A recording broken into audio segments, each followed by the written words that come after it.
bienvenue sur Enjeu Belgique, le podcast qui va te parler politique en faisant du gaming. Et aujourd'hui, je suis avec Kevin, du coup, qui travaille dans une école, mais qui est surtout un jeune anderlechtois hyper engagé.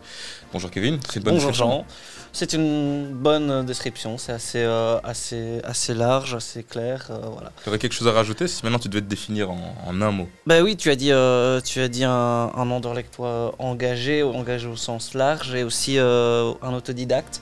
Donc que ce soit dans le milieu associatif ou dans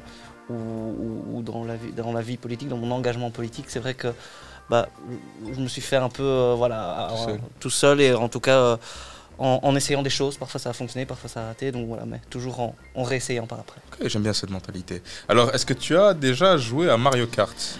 Alors, faut quand même être clair, Jean, ça fait quand même des heures que tu t'entraînes pour essayer de gagner. Donc, tu vois, ça c'est en off, ça c'est des trucs qu'il faut pas dire. Mais par rapport...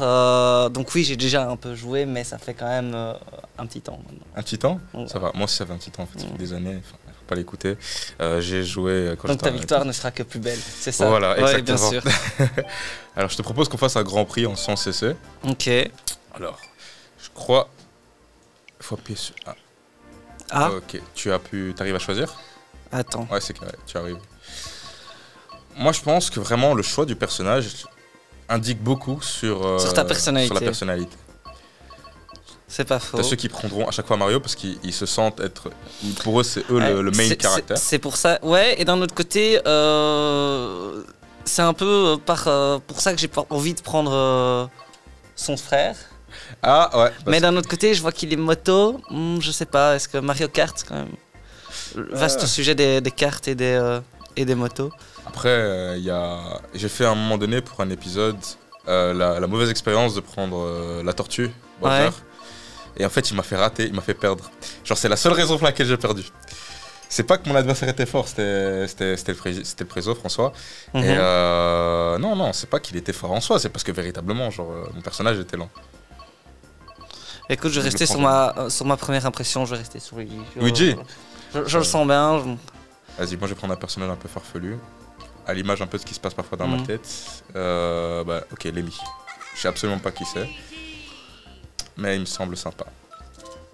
Est-ce qu'il a une moto par contre? Ah ouais, donc toi, du coup, moto. Ouais, là j'ai pris un petit quad, mais j'aurais aimé tester la moto.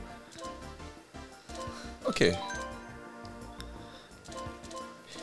Et du coup, tu me disais que voilà, t'étais je le disais et tu me l'avais confirmé justement, t'es un anderlechtois engagé. Yes.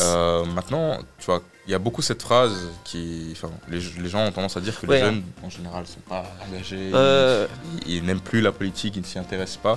Qu'est-ce que t'en penses? J'en pense surtout que les jeunes et pas que les jeunes d'ailleurs n'aiment pas la politique, mais surtout il y a ils se retirent totalement, ils se désintéressent totalement de tout ce qui est politique au sens partisan. D'accord. Donc tout structure politique au sens c'est pas la politique premier. En soi, c'est la classe politique plutôt qui pose problème. Mais oui, je pense, parce que ça se ressent assez fort, et là j'ai un moment où j'hésite parce que je sais que le départ est important.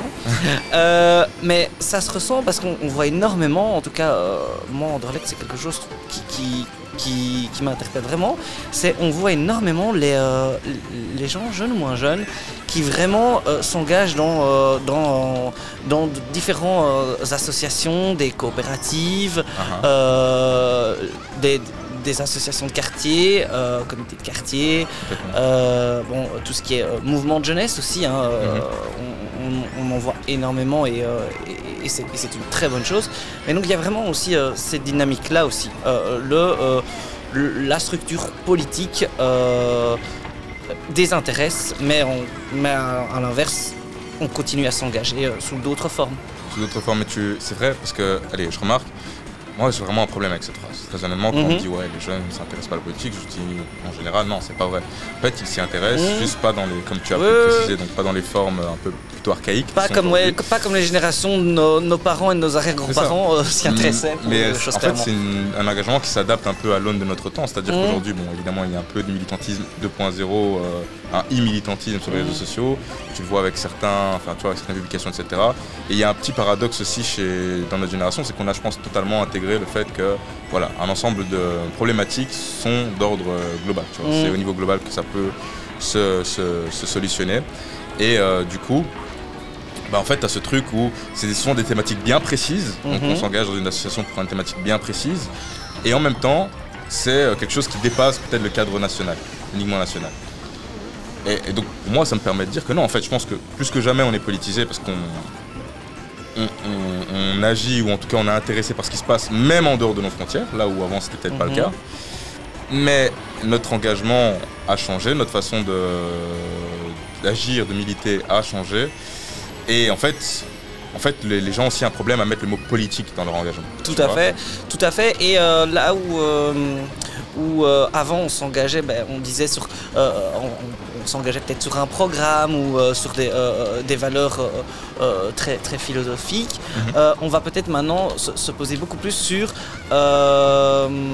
quelque chose de plus personnel, de parfois plus concret, sur du vécu aussi.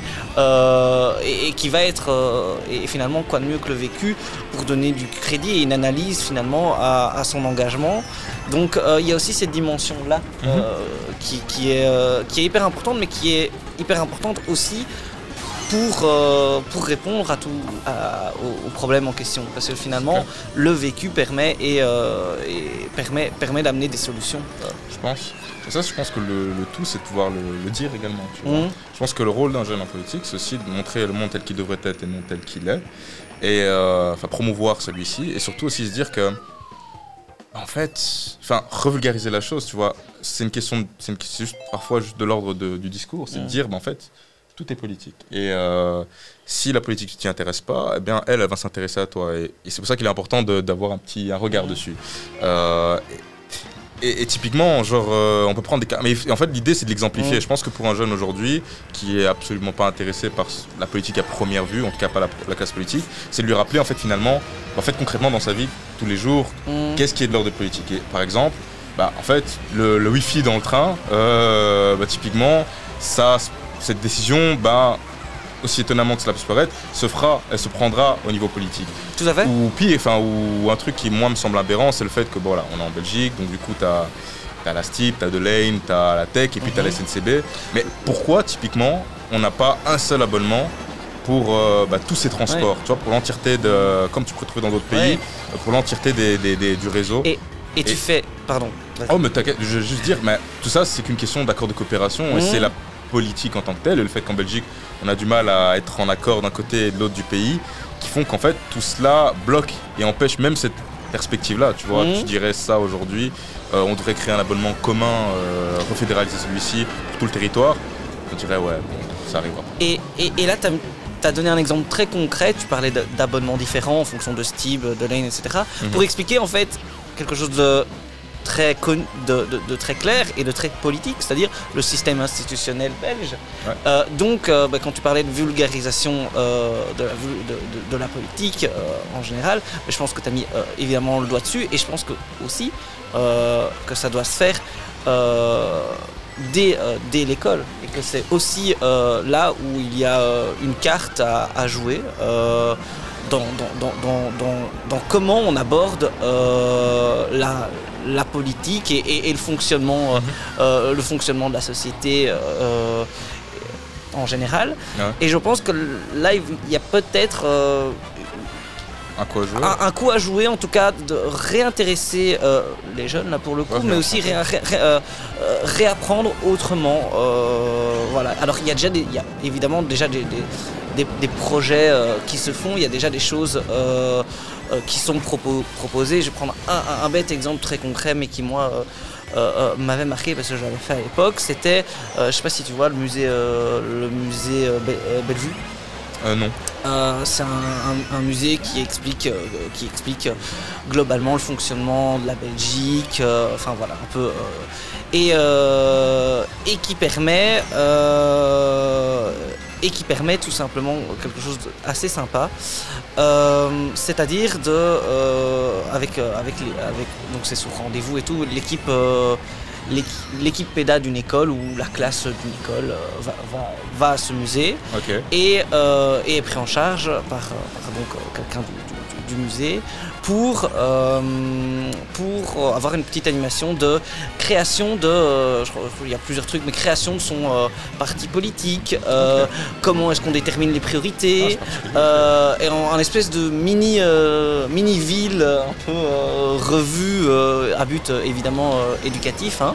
Et c'est une façon aussi d'intéresser et de faire apprendre autrement. Et c'est pour moi ce genre de projet qu'on doit promouvoir. Ouais, je sais. Je ne t'écoute pas, voilà. Je précise. Juste avant, j'étais pas mal. Ouais. Mais c'est parce que. Oui, mais plus on va augmenter. Plus on va augmenter dans la discussion, plus je vais descendre parce que ma concentration va être. Tu vois, c'est. Vaste communicante, tu vois. Il y a une balance. Mais écoute, je préfère faire une chose bien que deux choses pas bien. On va dire ça comme ça. C'est ok, d'accord. Ça indique beaucoup et je pense que c'est très bien. Tu te focuses sur ce que tu fais. Très bon. Bon, après, je serais pas contre de quand même gagner, hein, je vais pas te mentir. Mais j'entends ce que tu dis et je pense que c'est carrément un peu ce qu'on préconise en général quand on parle de courses de citoyenneté qui incorporait plus de philosophie d'une certaine manière, un discours interreligieux. Je pense aussi des éléments un peu pratiques aussi de la vie de tous les jours. Typiquement au niveau de la gestion des finances, la notion un peu en juridique, tout ça qui permettrait en fait d'intégrer davantage le citoyen au sein de sa société et en fait lui redonner goût à la société. Parce que tout simplement ça rendrait aussi celui-ci plus lisible. Après à côté, la Belgique, souvent on dit que c'est un fourre-tout institutionnel. En effet, c'est loin d'être lisible, c'est hyper complexe comme système à étudier. Mais ça, voilà, c'est encore une fois politique. Cette décision, la structure de notre État, ça s'est fait au travers de réformes de ceux-ci.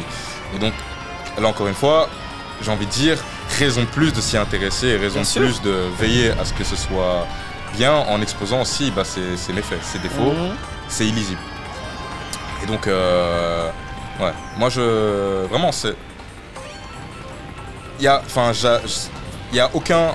Enfin, il ne faut pas rester dans le statu quo en fait. Le truc le statu quo, c'est ce qui pousse également, donc on parle souvent des extrêmes, mais le statu quo, pour moi, c'est quelque chose d'autrement négatif également pour notre démocratie. Ça pousse les gens à ne plus du tout s'y intéresser et en fait à soit de voter pour...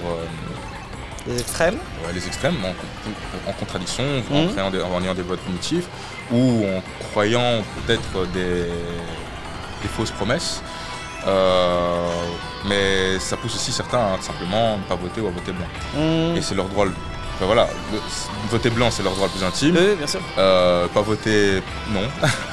Mais c'est pas tenable comme situation. Aujourd'hui, c'est la situation dans laquelle nous sommes.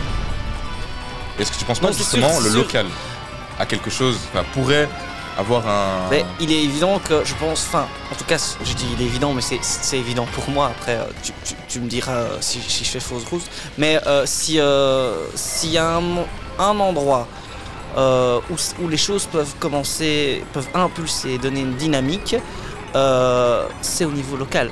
C'est par là que ça doit commencer.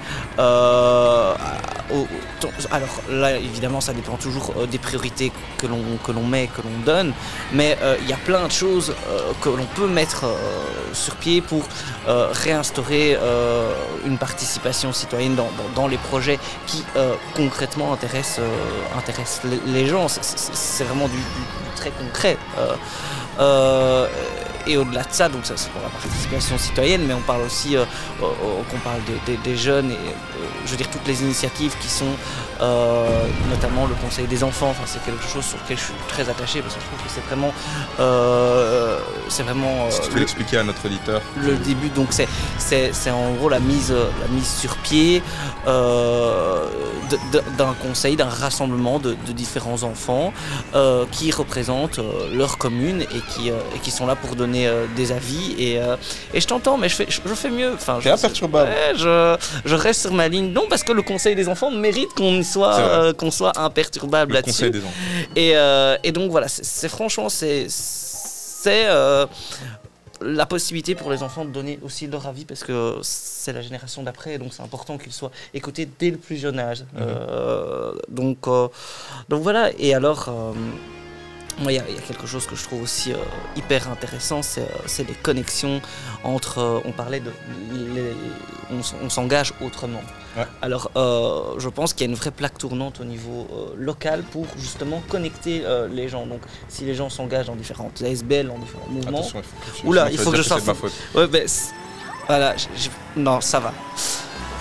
Par contre, c'est ta faute que je ne sais plus de quoi je parlais. C'est le conseil des enfants, oui, et donc le local sur le fait de connecter les gens, de connecter les gens et de connecter aussi les différents ASBL, les différents groupements dans parce qu'en général on se regroupe en fonction de ses intérêts, surtout quand on s'engage. Hein. Et donc je pense que le local a vraiment un coup à jouer pour vraiment remobiliser jeunes et moins jeunes sur des choses vraiment concrètes. Okay, donc ça pourrait être relevé. Je pense que je suis assez d'accord avec toi dans la mesure où tu vois au niveau local tu as des. En fait c'est ce qui impacte concrètement le citoyen de chaque jour. Tu vois, typiquement, je suis d'Anderlecht, je suis de la ville de Bruxelles, on partage la gare du Midi. Et voilà, la gare du Midi, on se le dit, enfin moi à titre perso c'est vraiment ce que je pense, c'est loin d'être à la hauteur d'une capitale européenne. Non, clairement. Vraiment une gare qui n'est pas belle, qui n'inspire pas confiance. T'arrives, tu viens d'ailleurs, tu viens pour un voyage d'affaires, tu viens pour un voyage touristique ou quoi. Tu tombes sur la gare du Midi, tu dis ouais. Okay. Pour moi le problème de la gare du Midi, et je sais que c'est un sujet qui t'intéresse, et peut-être que tu pourras en dire plus, mais moi j'ai la conviction que le problème c'est un triptyque propreté, propreté, travaux. Et je mets travaux / occupation des bâtiments, et sécurité. Et tout ça fait que effectivement on est bien en deçà de ce qu'on attend de la gare du Midi. Et pourtant les choses pourraient être autrement, mais on est englué dans des travaux qui n'en finissent pas, sans vraiment ligne de conduite. Enfin en tout cas clairement aujourd'hui qui sait vers quoi on va. Au niveau de la gare du Midi, il y a un manque de lisibilité et voilà tout ça. Attends, j'ai remonté. Tu m'as enfumé avec la gare du Midi parce que. Voilà, tu vois, je t'ai pris sur une thématique que je sais que t'intéresse. tu m'as enfumé. Et là, ouais, non, c'est pas mal. Bon, je reste quand même premier. Restons focus sur la gare du Midi, elle mérite toute notre intention. Mais pour la gare du Midi, je te rejoins totalement. Et oui, complètement. Et principalement, moi, je vais vraiment mettre le focus sur la sécurité. Évidemment, il y a l'occupation des bâtiments, mais t'as la sécurité et la propreté. En fait. Concrètement, il y a une anecdote qui me fait à chaque fois rire, mais c'est t'avais un touriste qui a fait le tour du monde avec son vélo. Il se l'est jamais fait voler. Il s'est pointé à la gare du Midi, il l'a posé 2 minutes, il se l'est fait voler. Et ça, c'est une dinguerie. Je crois que c'est un touriste chinois ou ouais, je pense. C'est une folie. Tu te dis, enfin, allez, on est le seul endroit dans le monde où ça arrivé. C'est nous. Et on rayonne de manière négative. Et encore une fois, t'as le touriste qui se pointe, qui arrive, qui voit la gare du Midi, qui voit. Alors, il y a des pickpockets, etc. C'est une première chose. Et je pense qu'il y a un ensemble de choses qui peuvent être faites déjà aujourd'hui. Il y a vraiment, moi en tout cas, le sentiment, en tant que jeune qui a grandi dans les alentours, c'est un sentiment d'abandon. En fait, cette gare, on la laisse presque telle quelle. On sait qu'il y a un gros problème de drogue autour. En général, autour des gares, on laisse ça tel quel parce que en fait, nos polices sont pas nécessairement assez financées, entre autres. Enfin, tu as eu toute une déconstruction, on va dire, organisée au niveau du gouvernement fédéral durant la suédoise de notre justice, etc. Ce qui ne permet pas, ce qui a désarmé notre État face notamment aux problématiques de drogue. Mais oui. Et la propreté, c'est une horreur. On est et surtout avec la réforme, où moi je pense qu'on aurait dû aller vers des conteneurs enterrés. Certains quartiers sont devenus des poubelles ouvertes, tu vois, ça pue atrocement. T'as encore une fois un touriste qui se pointe dans la capitale de l'Europe et qui arrive un dimanche soir. Il veut visiter, un dimanche soir, il n'y aura pas beaucoup de touristes comme moi, donc je vais voir la ville. Un dimanche, c'est peut-être le moment où je verrai la ville comme elle est, en fait, avec des gens qui sont à l'aise, qui ne sont pas au travail et qui gérer les locaux. Et puis ils se pointent, ils voient des poubelles. Enfin, il y a des paysages juste catastrophiques où tu vois des poubelles empilées sur des poubelles, où ça sent atrocement mauvais, même à côté du Parlement européen. Clairement. Et ça, je suis désolé, mais ça participe également à notre rayonnement. Et là, en l'occurrence, notre rayonnement est négatif. On doit mieux gérer ceci. Et pourtant, tu parlais de la police qui a, je pense, un rôle essentiel. Et on sait que la zone police midi, elle est débordée. Mais voilà, il y a un manque clair d'effectifs par rapport à ça. Il y a une vraie problématique. Tu sais mon intérêt pour cette thématique aussi. Il y a une vraie problématique de recrutement au niveau de la zone police midi et de pouvoir garder.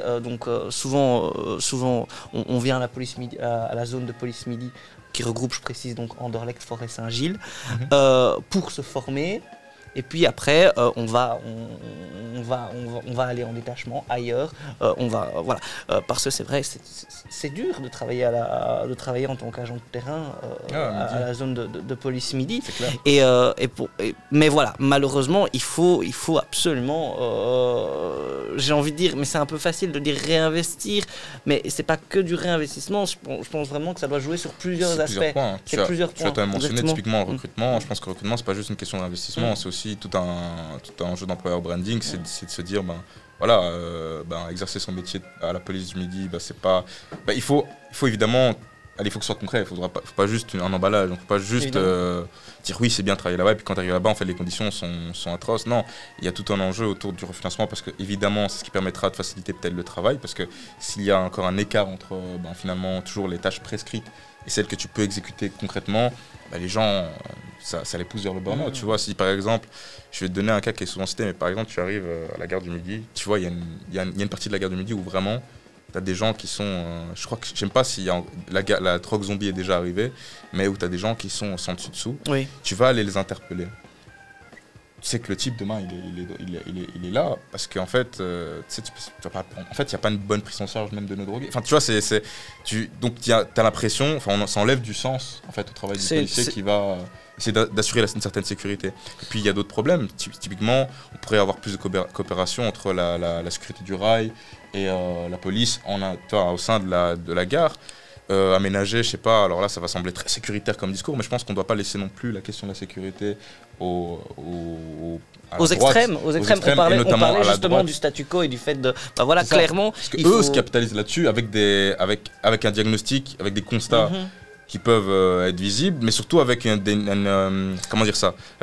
antidote, mais qui est juste atroce et qui n'est pas acceptable. C'est ça. La différence va être sur les solutions amenées. On peut avoir des constats, je ne vais pas dire similaires, mais en tout cas parfois, on peut avoir des propositions, mais qui sont clairement différentes. Et il faut oser les sujets, tous les sujets. Il ne faut pas se dire on se cantonne dans le politiquement acceptable. Surtout pas abandonner en fait un sujet, parce que que tu sois, quels que soient tes horizons, quelle que soit ton idéologie, quelles que soient tes origines, regarde, tu me dis, tu assistes à une scène violente. Je crois qu'à un moment donné, il y avait une vidéo avec un type qui est venu carrément pointer quelqu'un au sein de la gare, comme ça, ça n'a rien à voir, il a pris quelqu'un au hasard.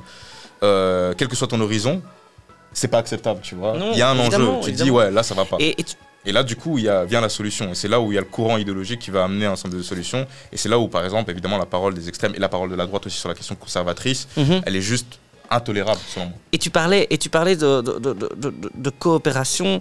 Et pour moi, la coopération, elle est entre les différents services. Elle est valable, certes, dans le cadre de la sécurité, mais au niveau des travaux, je pense que si déjà il y a une amélioration, une fluidité de toute cette coordination au niveau de... il y a beaucoup d'intervenants au niveau des travaux. On ne va pas tous les citer. Il y a Frabel, il y a Sipelga, enfin bref... S'il y avait une meilleure coordination, ça permettrait de fluidifier un maximum les travaux, parce que il y a l'environnement dans lequel est la gare du Midi qui, malheureusement, je ne vais pas dire permet, parce que rien ne justifie, rien ne permet les débordements auxquels on assiste, mais malheureusement crée cet environnement d'insécurité. Ouais. Ok, on refera pas aujourd'hui la gare du Midi, mais j'espère que la question sera saisie. En tout cas, c'est ce pourquoi j'imagine on s'engage tous deux. Et donc, je te remercie à un moment d'avoir répondu présent pour ce enjeu Belgique. Donc, on a vu les résultats. Tu m'as eu. À la route arc-en-ciel, je dois admettre que tu m'as battu. Je tiens à dire que tu m'as enfumé quand même, mais tu m'as battu. Et Voilà. Et bah écoute, je suis très content de t'avoir eu aujourd'hui et je te souhaite une Merci excellente à toi, soirée. Jean, et à bientôt. À bientôt.